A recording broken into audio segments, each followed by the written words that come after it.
So today we are going to talk about the descriptive and the inferential statistics. Before discussing that, सबसे पहले हम definition को देख लेते हैं कि statistics क्या होती है.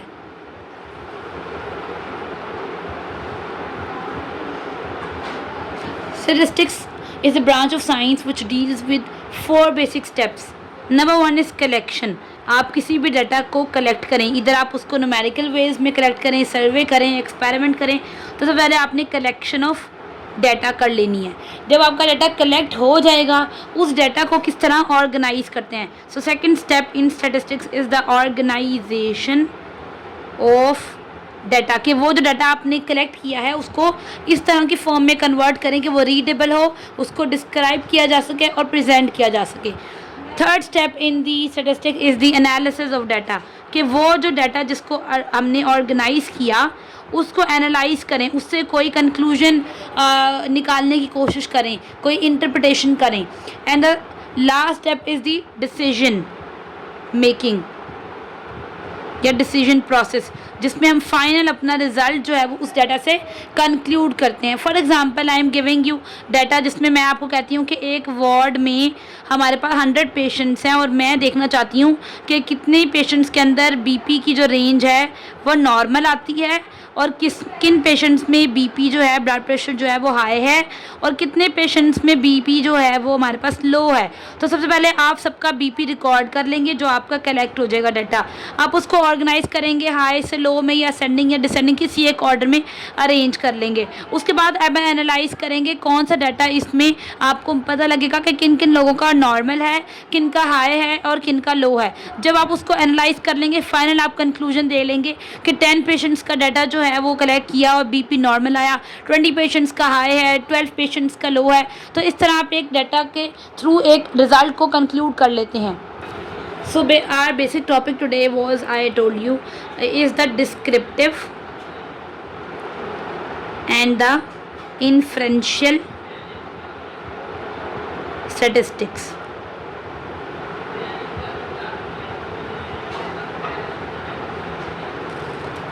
सबसे पहले डिस्क्रिप्टिव स्टैटिस्टिक्स की बात करते हैं. डिस्क्रिप्टिव स्टैटिस्टिक्स का मतलब ये होता है कि जब हम अपने डाटा को कलेक्ट करें या उसकी हम इंटरप्रिटेशन करें तो हम किसी मीन्स को यूज़ करेंगे. वो मीन्स हमारे पास ग्राफ्स हो सकते हैं, ठीक है, उनमें हमारे पास बार ग्राफ भी हो सकता है, उनमें हमारे पास जो है वो पाई चार्ट भी हो सकता है, उनमें हमारे पास हिस्टोग्राम्स भी हो सकते हैं, उनमें हमारे पास जो है वो उसके अंदर शेप ऑफ ग्राफ भी हमें रिप्रेजेंट कर सकती है कि किस तरह का रिजल्ट है, या हमें स्क्यूनेस से भी पता लग सकता है. अब ये चीज़ें मैं आपको 1 बाय 1 बताती हूँ. Bar graph, for example bar graph is like this. जिस तरह हम अपनी इंटर्स में और हाई और मिडिल स्कूल में पढ़ कर आए हैं. This is a graph, a bar graph basically. What is a pie chart? Pie chart is kind of like this. कि मैं बता रही हूँ कि पॉपुलेशन में इतने लोग जो हैं वो सॉल्टी फूड पसंद करते हैं, इतने मीट पे जाते हैं, इतने वेजिटेरियन हैं और इतने शुगर कंटेंट को ज़्यादा लाइक करते हैं, इतना डाइट करते हैं. तो ये मैं पाई चार्ट के थ्रू बहुत अच्छे से एक्सप्लेन कर सकती हूँ. Histogram is kind of resembles the pie chart but there is a difference. In histogram it's like this, like you don't have any space between your bars. This is a histogram. And shape of graph आपको बता सकती है कि किस तरह का आपके पास data collect हुआ है. स्क्यूनेस से भी पता लगता है. For example if your data is positive skewed like this और it is kind of negative skewed और it is something of normal representation. तो ये आपको जो शेप्स हैं वो आपको उसके बारे में, आपके डाटा के बारे में बहुत ज़्यादा डिस्क्राइब कर देती हैं. तो इन मीन्स के थ्रू डाटा जब कलेक्ट किया जाए और उसको इंटरप्रिटेट किया जाए और इनके ऊपर हम लोग अपनी कोई न्यूमेरिकल कैलकुलेशन भी परफॉर्म कर सकें, तो वो अभी मैं आपको बताऊंगी. बट आई होप कि यहाँ तक आपको चीज़ क्लियर हो गई होगी, ठीक है. तो ये हमारे पास क्या होती है, डिस्क्रिप्टिव स्टैटिस्टिक्स, जिसमें हम लोग बेसिकली एक सैम्पल में से डाटा को कलेक्ट करते हैं using these graphs, charts, and all these data can be further processed by using the numerical calculations. For example, मैं एग्जांपल आपको यहाँ लिखती हूँ न्यूमेरिकल कैलकुलेशन के लिए कि आपने कहा कि मैं 100,000 लोगों का डाटा कलेक्ट करूँगा और मैं उनमें से देखूँगा कि मेरे पास कितने लोगों को ब्लू कार्ड्स पसंद हैं।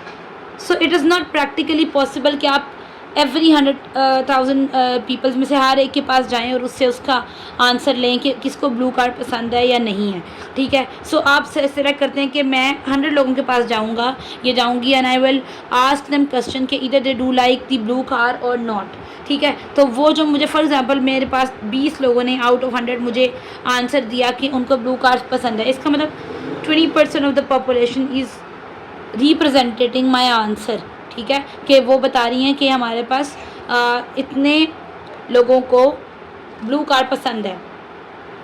तो ये जो हमने 20% निकाला न्यूमेरिकल कैलकुलेशन करके हमें पता चला, ये हमारे पास क्या होता है डिस्क्रिप्टिव स्टैटिस्टिक्स। नाउ अब हम देखते हैं inferential statistics. Inference as the word basically represent the interpretation of data to form a conclusion from it. जब आप उससे कोई रिज़ल्ट ड्रॉ करना चाहें, कोई इन्फरेंसेस ड्रॉ करना चाहें, तो उसको बोलते हैं inferential statistics. So basically in this the data is being analysed और जनरलाइज्ड, और उसमें से हमने कोई ना कोई कैलकुलेशन, लेकिन वो जो कैलकुलेशन हम करेंगे वो हमारे पास एज अ होल पॉपुलेशन की कैलकुलेशन होगी, ठीक है। अब इसके अंदर हम लोग अपनी लॉ ऑफ प्रोबेबिलिटी को भी यूज़ कर सकते हैं, ठीक है, जैसे कि जिसमें लॉ प्रोबेबिलिटी मतलब जिसमें हम एस्टिमेशन करें।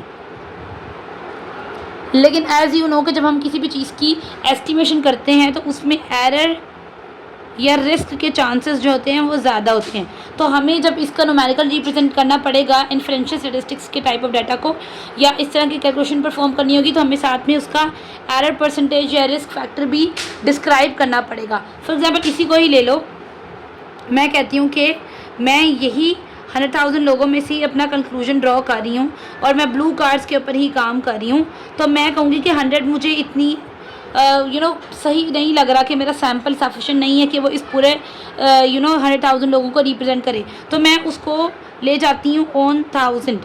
तो अब क्या होगा, अब जो मेरे पास एरर के चांसेस हैं, ठीक है, वो मेरे पास कम हो गए हैं क्योंकि मैंने अपना सैम्पल साइज़ इंक्रीज़ कर दिया है। नाउ फॉर एग्जाम्पल अब मेरा आंसर आया था 21% ±1% का मैं एरर देखती हूँ कि हाँ हो सकता है कि मेरे आंसर में 1% का एरर हो सकता है क्योंकि मैंने बेटर सैम्पल को चूज़ किया और अब ये सैम्पल इस काबिल है ऑफ रिप्रेजेंटिंग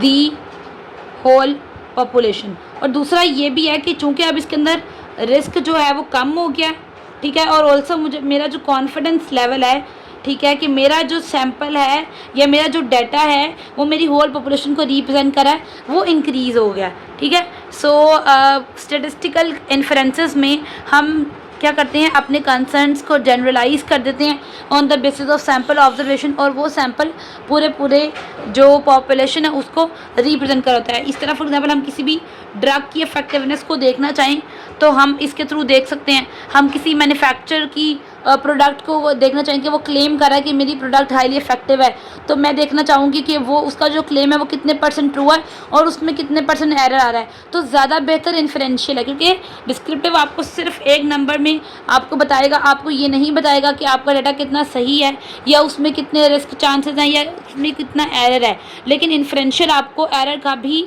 बताता है। सो majorly preferred or more correct information can be drawn by using the inferential statistics. I hope you have enjoyed this video and the concepts of this statistics are now clear. Stay connected for more videos.